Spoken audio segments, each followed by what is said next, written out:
Welcome to the Blue Jungle, the sports podcast from The Signal. On the first episode, Devonne Slappy and Ben Abrams take a look at the upcoming 2016 season for the Panther football team.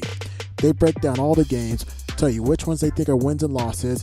Also, will the Panthers make the bowl for a second season in a row? And also, how they'll match up in the Sun Belt standings.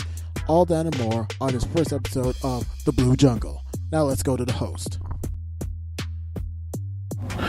All right, good morning, Georgia State. Well, it's morning right now, and welcome to our first official edition of the Blue Jungle. I'm Devonne.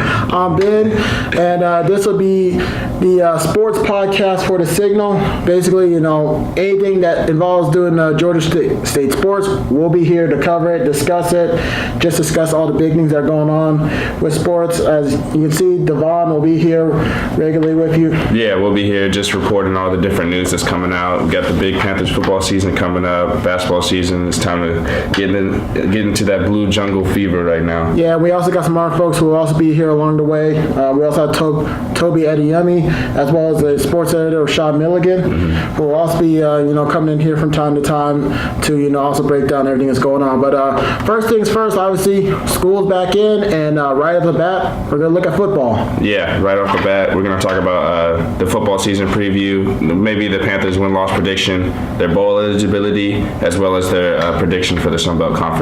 Yeah, well, obviously, everyone knows, or anyone who's following the Panthers knows that they came off of what will be, I guess, considered a really big year for the foundation of the football program. I think that's what Woody Bass called it.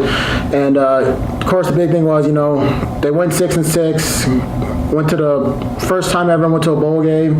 Didn't win the bowl game, but still, the fact that they got there and, the 7 short years this program's been around, it's been huge. So. Yeah, it's been amazing. Coming from 2-6 and then getting on that 4-game winning streak to make it right into that bowl game, I think really, like Ben said, it really gave us that foundation to start off the season for the next year, for the coming year. All right, so anyway, like we were saying, we look at this new season right now. Obviously, expectations. Hopefully they can just build on this and make the second straight bowl game. But also, it's not going to be an easy schedule. No, not at all. They got the first home game at Ball State, and then after that, they got 3 really tough road games against App State, Wisconsin, and they got Air Force. Yep. Air Force as well. All right, so anyway, we're just going to go ahead and just look through the schedule, just go by game, and just, give y'all like our opinion, how we think they're going to do. So I guess let's just get started. First game, season opener, September 2nd against Ball State. I think that's an easy win. The Panthers will be at home during that game, first home game off the season. And I think that Ball State, I think they just hired a new head coach, if I'm right. Yep, let's see. Mike Neal, if I'm pronounced that correctly, new coach, former quarterbacks coach for the New Orleans Saints, but he's got some work cut out for him. He's having a struggling offense, a defense that is returning most of their starters, but also had, given away a lot of yards and a lot of touchdowns, especially in their last 3 games. Let's see, 1,000 yards, 12 touchdowns.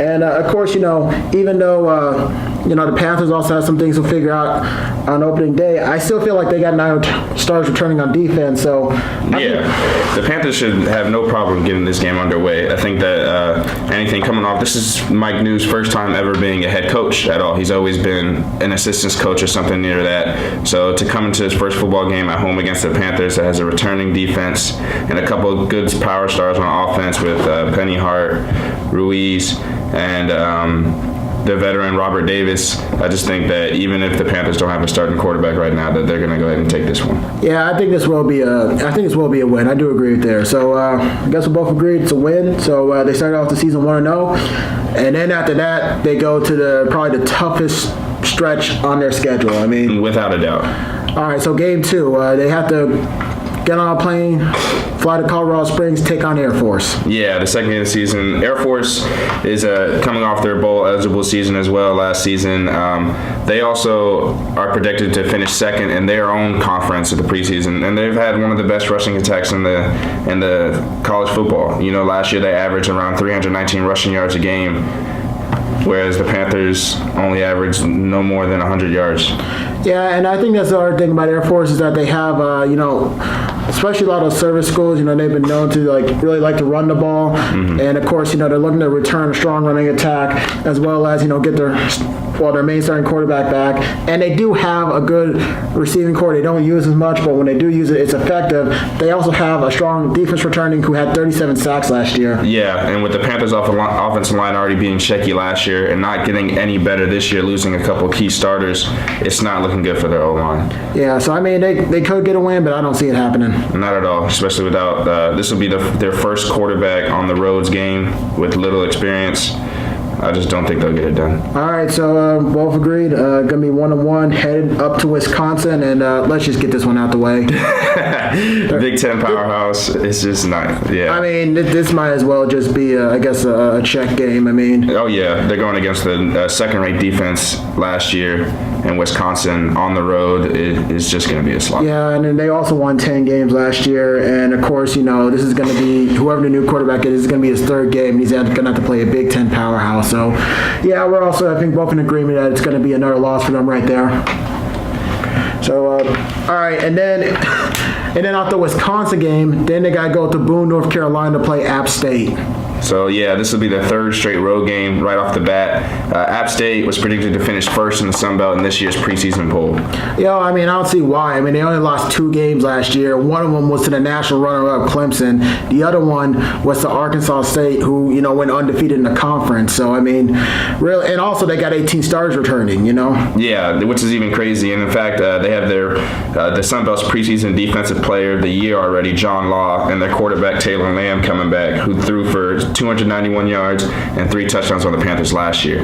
Yeah, so I'm right there with you, man. I don't think that it's going to really I don't think it's looking good for the Panthers, especially after they only gave up 3 points, and that was with Nick Arbuckle at quarterback. So, new offense, how to rely on a more running game. I don't see it happening. Not at all. It's going to be another slaughter. Okay, so 1-3. All right, so granted, it's not going to look great at that point. I'm sure, just going to start getting questions. But then, good news is after that, they return home on October 8th to take on Texas State, who also has a new coach, also rebuilding after a disastrous season, too. Yeah, especially last year, the Panthers already beat this team on the road 41-19. And in fact, Texas State was, like you said, predicted to finish 10th in the Sun Belt Conference this preseason. It just looks like an easy game for the Panthers to get back on their feet and really beat up on them. Well, not to mention that they were 124th in total defense and 120th in scoring defense. So I think this will be a bounce-back game for the Panthers. So looking at 2-3 at this point. And then next week, they'll also play Troy then, Or actually, no, they're going on the road to Troy. But Troy also does have some issues they have to work out as well. Yeah, Troy finished last season 4-8. However, they are predicted just to finish 5th in the conference, but that's right behind Georgia State, so even the preseason polls predicted it. And last time, Keith Rucker in that game against Troy had 10 catches for 154 yards, so look for the Panthers to keep attacking with their tight ends. Yeah, I mean, it is pretty good that offense could be better this year, but at the same time, I still feel like even with, at this point, the issues should start coming together, so I think the Panthers will have their offensive issues figured out, or at least starting to figure them out, and I think that defense is too good, so. Yeah. All right. Okay, so next game, the 29th, UT Martin.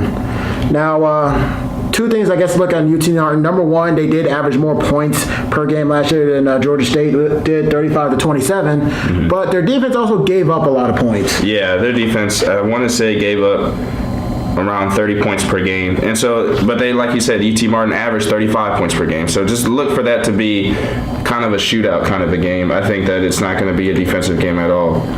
All right. Well, I mean, yeah, and I could agree with you right there. And I think that especially with, the receivers you have with Hart, with Robert Davis, Robert Davis, and Keith Rucker. And also, I still feel like the running back, at least the running committee, should be improving at that point. I'm not sure what a quarterback will be at that point, but yeah, I think they still could get a win. And even though it may not be a defensive game, I still feel like, between Bobby Barker and Alonzo McGee, it should be, Yeah, by this time, the Panthers should already know who their starting quarterback is. They should be able to get in the groove, and I feel like that being at home as well, this would be the perfect time for them to go ahead and get another conference win. All right, and then the next game will be 29th at South Alabama. Last I heard, South Alabama is also in a 3-man competition for quarterback.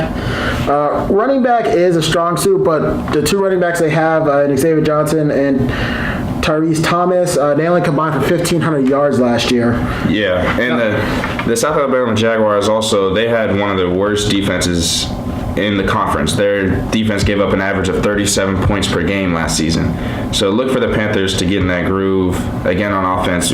Even if they don't have even if their starting quarterback is a little shaky now, I feel like with this game, they can get it done. Yeah, not to mention they were 10th in scoring in the Sun Belt last year. So it seems like they do have some issues on offensive production. So from the way it looks right now, that should be a win. All right, so it looks like we're agreeing on all points at this point. Now, November 3rd, that's where I think, they have a good winning streak and everything. They won 4 straight. I think it ends here with Arkansas State, man. Oh, without a doubt. Arkansas State was predicted to finish second in the preseason poll this season, and this is probably their toughest home game of the season, without a doubt. Yeah, and even though they got a new quarterback, they do have an experienced offensive line with a few all-conference players heading up that line, too. Yeah, Arkansas State has 12 players that received 2016 preseason All-Sun Belt Conference football team. Oh, good Lord. That's more than half of their team is on the preseason team. Well, and I think one thing is looking at one of their previews is that, they also have a 1-2 punch at running back, with Johnson White and Warren Ward. They can really change up the pace of tempo, which might overwhelm the defense at times. So. Oh, without a doubt. And with last year, them averaging 40 points and getting more than 12 of their players back, yeah, expect them to light up the Panthers. Yeah, and defense. Also one more note, defense led the nation in interceptions, defensive touchdowns, and tied for second in turnovers. So. Yeah, and whoever our quarterback is, with the minimal experience they already have, despite how many games they played this season, I just don't think that he's going to be able to get it done. Yeah, all right. So then moving on to November 12th, they're at home against UL Monroe. Now, good thing is ULM went 2-11 last year. Yeah, and they're predicted not to do any better this season. They're predicted to finish last in the preseason poll. Yeah, they really did not have great offensive production last year. I mean, they really didn't. They ranked last in points, total offense, and also had 30 turnovers. Yeah, and they gave up 36 points a game as a defense. So look for the Panthers to just go ahead and beat the crap out of them. Yeah, they will get some pieces back, but I think this should be a good confidence builder after coming off Arkansas State, which they'll need, because then the next week, Georgia Southern comes back, and they're going to want to win, man. Yeah. Especially after the way they were humiliated last year on their home field, when I think they actually still at least had a shot at, I don't know they had a shot at the Sun Belt last year, but I think they could have had number 2 or number 3 at some point. So. Oh, yeah, for sure. So, yeah, I mean, it's a rivalry game to get shown up 34-7. Yeah, 34-7. On your home field. I mean, they're gonna want some retribution this year. So yeah, but I think that it's any given Saturday, as I would say, just because it's a rivalry game. The series this season, or the series overall in football, is tied 1-1 right now. Southern has 12 returning starters. The Panthers have 16. It's really going to be a battle of, how the Southern loves to run their ball. So it's really going to be if the Panthers defense can stop that run defense and give the offense more opportunities. Yeah, I mean, I can see where you're coming from, but however, this is the one game where I'm gonna have to disagree with you. I mean, it is true. It is going to be a rivalry game. Anything can happen, but just looking at what Georgia Southern has coming back. I mean, now, granted, they do have a first-year head coach this year in Tyrone Summer, but besides that, I mean. And granted, he is talking about wanting to add a passing game, which, that could, take some time to adjust to, especially for a running school like Georgia State. But sure. Besides that, I just feel like the experience there could overwhelm them. They got, at least 10 players in the rotation between defensive line and linebackers that are going to be strong. They also have 2 seniors who are going to be sharing snaps, who could be sharing snaps at quarterback, which, granted, season will almost be over. New quarterback will have a season under his belt, but I think first year against a couple of seniors, that's going to be hard to compete against. So, and then also last year, Georgia Southern was second in Sun Belt in total defense as well. So I just think that, between that and just, all the weapons they have, it might be too much this time. I just think that, like I said, any given Saturday, I think that this defense, with having a majority of the Panther starters coming back on defense and holding that offense last year to only 7 points on the road, I feel like that they can do the same at home. It's really just going to depend on that quarterback. Like I said, we have little information on him right now, who it's going to be, but hopefully by then he can find his stride and hit those targets, because the Panthers do have those offensive weapons again. Penny Hart has a second year under his belt. Robert Davis is coming back senior year, leading that receiving corps. Then you have Keith Rucker at the tight end. And I just think that with the new coaches that the Panthers supplied, a new offensive line coach and a new defensive line coach as well, to really build off of that energy that they've already had, I think that they can find a way to sneak a win. Will it be pretty? No, but any given Saturday. Well, yeah, and that's the thing. I mean, I won't totally write them off, but this is just looking at August right now. But just looking at August, knowing that, new quarterback, granted, we may not know what we see out of him. Taking on a team with experience, taking on a team that I think is going to be motivated to try to get back on the winning side of that rivalry. I can just on paper, it just does seem like the advantage just goes. Oh, without a doubt, yeah. On paper, it does. All right. Anyway, and then of course we go to our last game of the year, which will be December 3rd. They head up to Idaho. So, and here's the thing, just looking at Idaho, it seems like they do have some promise with their offense, especially with their quarterback. But once again, another struggling defense, 123rd in scoring defense. Yeah, that defense gave up an average of 40 points a game last Also 118th in total defense, which is probably why they got that ranking. But, this will be the last game of the season. I mean, it will be coming off of, what will be, I guess, another tough part of their schedule. Yeah. But this should be a win for Georgia State. Oh, yeah. This should be a definitely easy win for them. It should be a good way to finish out the season strong and get another win under their belt. All right, so then the season will wrap up, and I got them at 7-5 with my picks. Yeah, I have them at 8-4, but like we said, we were debating about that Georgia Southern, so who knows? It's just August, like you said, so on paper, it doesn't look good. But, I mean, from the way it looks right now, I'm just saying, we have to wait till we see they actually play the games. But from the way it looks, this team should, be at least a 7 or 8 win team. I can see them a 7 or 8 win team. Yeah. Like I said, unfortunately, I think they got those two games at the beginning. Air Force, Wisconsin, App State. I know anything can happen, but I don't feel confident about them. No, and those games are actually kind of helpful for the Panthers to get a learning experience early. I'd rather them have those tough games early, get them out the way, so that way they can find out who that quarterback's going to be and what situation works, and then build off of that. Because my feeling is if Arbuckle was still here, they did have, or one of the quarterbacks did have maybe a year under his belt, I could actually see them. I would confidently say 8 games. Possibly 9 at this point. But I think that this team, does have the weapons, and they will be bowl eligible again this year. Without a doubt. Be bowl eligible. They will make a bowl again. Yeah. I don't think they're quite ready to take on the Sun Belt yet. No, I don't think they'll be in the Sun Belt Championship or anything like that. But I do think that they'll at least finish, what I would say, 4th in the Sun Belt. I agree, man. I just think that, because my feeling is that the 3 that are going to finish ahead of them are going to be the 3 teams that beat them, Are going to be the 3 conference losses at least, Yeah, it should be. What do you have? I have App State, Arkansas State, and Georgia Southern. Yeah, that's how I feel. I'll be honest, I'm still curious how App State lost Arkansas State last year. But, I just feel like with the way App State looks, like I said, 2 losses. I think last year possibly could have been only 1 loss, which would have been to Clemson. And like I said, they're fully loaded. They got 18 starters returning. I think that, this is a team that's not going to be a force to reckon with. I have them right behind Arkansas State, or right above Arkansas State. Yeah, same here. I got Arkansas State number 2, and I got Southern number 3. Like I said, I think Southern seems like they're going to be strong. I think they do have that new coach. Really going to be interested to see how he incorporates the passing game, because I know, especially a lot of those run-first offenses, whenever they try to incorporate the passing game more, it messes it up. Well, it could work, but it's like it's got to take some time. You got to find the right quarterback, and then on top of that, you have to. And I don't think you can ever be like a full-fledged attack. No, not at all. Even if you watch look at Georgia Tech's offense, it had to take till I think it took them at least a few years just to get some form of passing game that worked for them. Exactly. And that wasn't until Justin Thomas came in, and Exactly, and then even then they had star receivers like Calvin and Demaryius Thomas. Yeah. But they had to make plays for themselves. They just put the ball up. So I remember Demaryius Thomas telling the Broncos he told Peyton he only knew 8 routes. So that just explains. Well, and unfortunately, that is something about those offenses. They're not pro styles. So they don't necessarily prepare players for the NFL, right? Especially for a receiver. You're kind of limited. Yeah, without a doubt. It kind of kind of suck. I mean, you'll be the best run blocking receiver probably to enter the draft, but other than that, as far as catching touchdowns, it's not a good look. Yeah, it's not. But anyway, so I know by the time this is released, scrimmage will be over and done. But by then, so hopefully it'll be one step closer to figuring out who the quarterback is.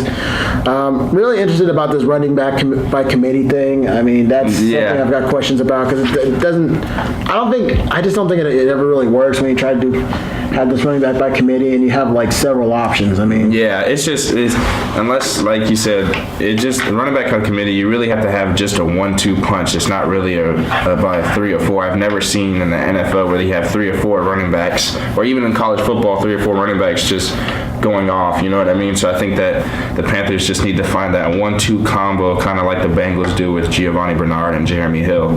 You know. But like you said, it's just I don't see that happening this year. Yeah, I mean, I don't either. Like I said, I think that it's kind of a weird year because I wouldn't necessarily call this a rebuilding year. Yeah, it's more of like a development year, I guess. You know? Yeah, in a way, it's like developing the young players, but at the same time, having strong talent to at least get you into competition, keep you competing. Right. So it's a bowl eligible season. It's just not a conference winning season. Yeah, not for. Like I said, maybe. Season or 2, maybe, but I just don't think they're not just here. But I do think that Coach Miles does have them headed in the right direction. Oh yeah, for sure. There's no question there. All right, man. But like I said, in the end, we could be wrong. So you never know with the Panthers. All right. Well, anyway, so that'll wrap it up for our first edition of the Blue Jungle. I'm Devonne. I'm Ben. Just make sure to check us out. We will be, releasing these every Wednesday during the semester. Mm-hmm. I think a lot of it will just be going football, and like I said, we'll also have Toby and Rashad here during the semester, who will also be helping breaking down what's happening in Georgia State sports. So, like I said, just keep watching, keep tuning in. We'll keep bringing you more stuff. All right. Take care. All right, man. Until next week. Take care. You have been listening to The Blue Jungle, hosted by Devonne Slappy and Ben Abrams. Also produced and edited by Ben Abrams. Music was used with courtesy of Kevin MacLeod at Incopytech.com. The Blue Jungle is presented by The Signal, the independent student newspaper of Georgia State University. For more podcasts, stories, and other content, you can visit us on our YouTube page, as well as our SoundCloud page, our Twitter and Facebook page, and our website at georgiastatesignal.com.